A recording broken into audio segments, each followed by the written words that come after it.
श्रीराम.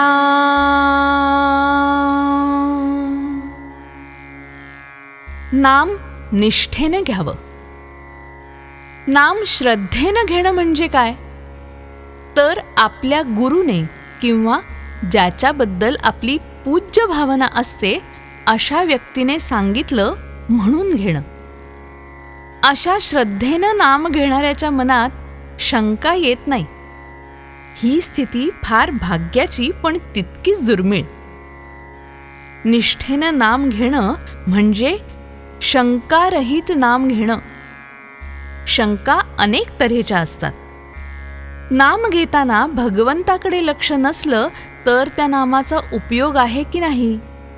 नाम घेताना बैठक कोणती असावी, दृष्टी कशी असावी, शुचिर्भूतपणेच नाम घ्यावं किंवा कसं, अशा तऱ्हेच्या अनेक शंका मनात येतात. थोडक्यात असं म्हणता येईल की आपण जे नाम घेतो ते भगवंतापर्यंत पोहोचतं की नाही ह्या एका शंकेत सगळ्या शंकांचा समावेश होतो.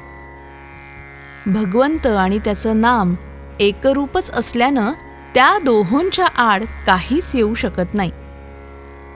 एखाद्या व्यक्तीच्या पाठीमागून आपण चाललो असताना आपल्या तोंडून त्याचं नाव उच्चारलं गेलं तर तो लगेच मागे वळून बघतो. ही जर मनुष्याची स्थिती, तर भगवंताच्या बाबतीत त्याचं नाव त्याच्यापर्यंत पोहोचत नाही हे कसं शक्य आहे? खरं पाहिलं तर भगवंताचं नाव त्याच्याच कृपेनं आपल्या मुखात येतं, म्हणजे त्याचं नाव तोच घेत असतो. मग नाम भगवंतापर्यंत पोहोचतं की नाही या शंकेला वावच कुठे राहिला? समजा 2 माणसं जेवायला बसली. त्यातल्या एकाच्या मनात काही विचार घोळत असून त्याचं जेवणाकडे लक्ष नव्हतं, पण हाताने तोंडात एक घास घालण्याचं काम चालू होतं. दुसरा इसम मात्र लक्षपूर्वक जेवण जेवीत होता. दोघेही जेवून उठले. यात उपाशी कोण राहिला? दोघांचीही पोटे भरलीच ना. तसं नाम घेतल्यानंतर त्याचा उपयोग झाला नाही असं कसं होईल? समजा आपण परगावच्या एका अनोळखी इस्माला पत्र लिहून त्याला बोलावलं.